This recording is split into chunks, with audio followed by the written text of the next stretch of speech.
Congressman Andy Ogles is here to talk about the breaking news that happened over the weekend regarding this long-awaited Senate package, which we thought was going to be a dog. I didn't know it was going to be this big of a dog, but boy, is it a big dog. 5th Congressional District, Congressman Andy Ogles joins us on the show. Hey, Andy, how are you? I'm doing well. How are you? I'm great. So, we always felt like, considering the players that were in favor of this on the Senate side, that it wasn't going to be good. But now that some of the details are coming out, I'm slack-jawed that they think they can pass this over on the people of the United States, Andy. What are your takeaways? Well, I mean, when it comes to this Senate deal, which is nothing more than amnesty, I'm going to pull a Matt Murphy and just throw it out because I hear that's what you do lately. That's good. Brilliant. That's good. Yeah, just tell it to leave. Would you do that for Mitch McConnell, Andy? Would you walk over to the Senate and just say, "Hey, Senator McConnell, you can just leave," and see if he does it? Because I think we would all benefit as a country if that happened. Well, yeah, I'm gonna walk over to the Senate and tell Langford. I mean, this is ridiculous. It's a garbage piece of legislation. At first, they were denying that there was an amnesty component, but when you're giving 1.8 million people a year any kind of status, that's amnesty. And I'm going to be dropping a bill that actually is going to call for the deportation of anyone that's come into this country illegally since the Biden administration began, because we've got to take control of our border. We've got to know who's here. And we know we have terrorists now operating in the United States of America. So this is a no-go. Scalise, the Speaker, Johnson have both said that this is not going to see the light of day, and nor should it. I've made the case today, Congressman, that by definition, and maybe I'm thinking about this right, maybe I'm thinking of it wrong, I don't know, I oversimplify these things, but all right, so we're seeing a cascade, a flood of illegal individuals coming into the country. Illegal, right?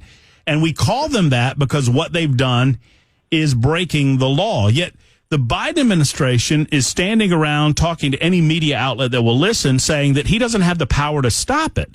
And I'm thinking, well, they came in illegally, indicating that there was a law that they broke, and that gives the executive branch the enforcement mechanism they need to stop it if they wanted to. Am I missing anything here? Oh, absolutely. I mean, they could easily, essentially, just by executive order, enforce a Remain in Mexico policy. They could just close the border itself. I mean, we have technology. Whether it's a wall, whether it's, drones, whether it's sensors, whether it's wire. I mean, there's ways to control our border, but this administration is literally trying to flood New Mexico, Arizona, and Texas with illegals, trying to, essentially guarantee that those states are always blue. And so this is about elections, and this is about, really just invading our country through illegal means so that they, from their perspective, will always control the White House. I've long said that one of the best things that American and liberty-loving people have going for us is that the political left, when they think they have a winning hand, they always overplay it. And I think that's some of what's going on here, Andy, because I think they were trying to push this issue back onto the Republican Party in an election year, claiming, Biden's been doing this, saying, well, if the Republicans would just pass something, I could do something. But they've overplayed their hand. I just have to believe that even moderate or even left of center Americans will see this legislation and recognize that instead of stopping the flood at the southern border, it's going to add to it, because you're declaring that the first 1.8 million, I guess it's 1.85 or 825 million that get here can come on in. And then Joe Biden has the unilateral ability to let as many as he wants into the country. I think the American people, even the moderates and the squishy left, will see through this. Yeah, and I think this is going to be a huge election year issue. I mean, I think it's a winning issue for Republicans. We passed House Bill 2, which secures the border, almost 8 months ago, and the Senate hasn't done a flipping thing with it. And so I think we're going to have a great 24, but it's imperative that I continue to fight against this kind of nonsense, because it's changing and destroying our country. And, part of it is the crime, but, fentanyl. Every small town in America is being overwhelmed with fentanyl, where you have kids. Otherwise, back in the day, you would have, kids, college kids, maybe experiment with some stuff. And, relatively speaking, it might be safe. But now you could have some weed that's laced with fentanyl, and it's a death sentence. And so this is a dangerous mixture that Clinton Biden has led into the country, and it's not going to stop until we, the people, take our country back.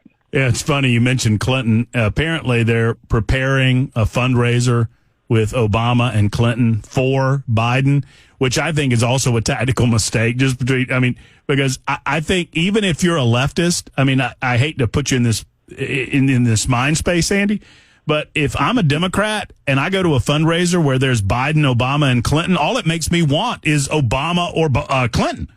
Yeah, right. Right. Even if you're in that space. But you mentioned HB2, and what can we do to help highlight the fact, and I think we do everything we can on Super Talk, that they like to claim the House Republicans have done nothing. The House Republicans were the first to act in this.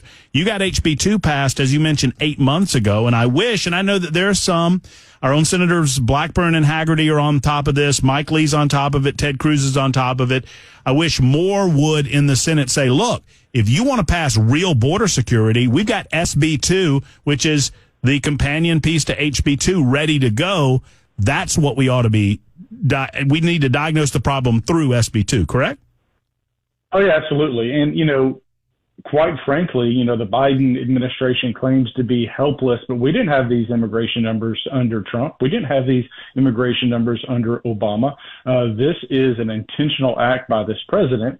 We're going to move forward with the impeachment of Mayorkas. I think his actions, quite frankly, are criminal. So not only should he be impeached, but I think he's committed treason by allowing our country to be invaded. 8 million people walking across your border in any other circumstance would be an invasion. You and I could get arrested for helping one person cross the border and we'd be in prison. And so, yeah, there's a path. We also passed House Bill 1, which was our energy security package, which would get us back to energy independence, which would help commodity prices and so forth. So we've been busy. We've been working. The Senate, however, they're too busy naming post offices and bridges, I think. Well, I imagine so. What do you think of the quick response? I know you were caught up in the middle of the Speaker of the House stuff from 2023, and that's behind us now. We got a new Speaker, Mike Johnson. The jury was kind of out with Speaker Johnson. We recognized that he was going to have anybody in that role. Ronald Reagan sitting there. Donald Trump himself would have had a difficult time navigating the first 3 or 4 months. So we kind of forgave the continuing resolution package that we saw in front of you. But I'm impressed with his quick action regarding immigration and his stand that he has now taken and his willingness to get in front of this issue, in front of cameras, and explain the Republican position. What are your thoughts on his leadership throughout all this? Oh, yeah, absolutely. Because, again, this is what the American people are demanding in both blue cities and red cities. And so, like you said, coming into the speakership the way he did would be hard for anybody. It'd be hard for you, hard for me, hard for Jim Jordan. It's not been the best of honeymoons, if you will.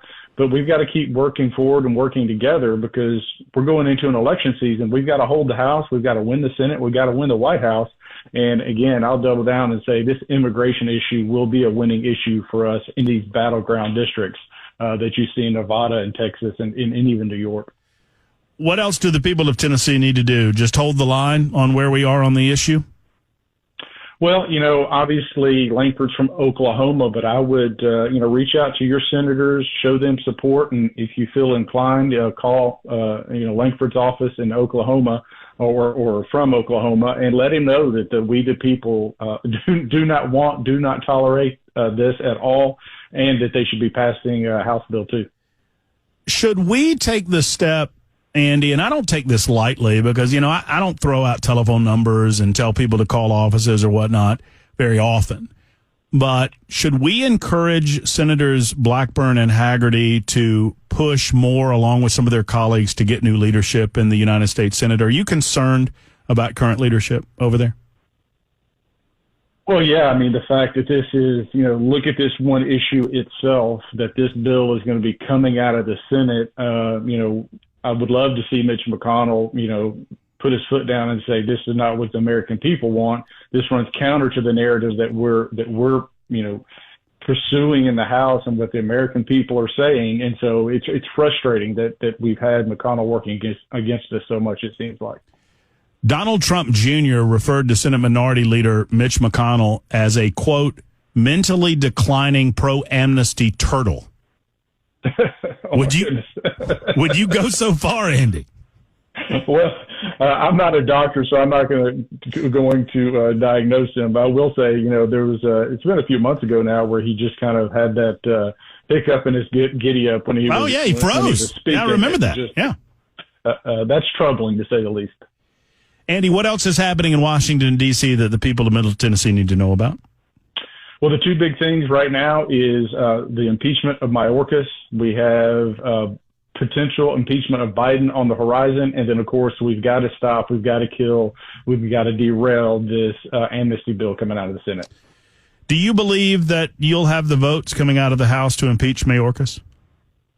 Yeah, it's going to be close. I mean, it literally could be one vote difference, but I do believe that Congressman Green has been working hard, showing up his support, answering questions and concerns that we'll vote to impeach.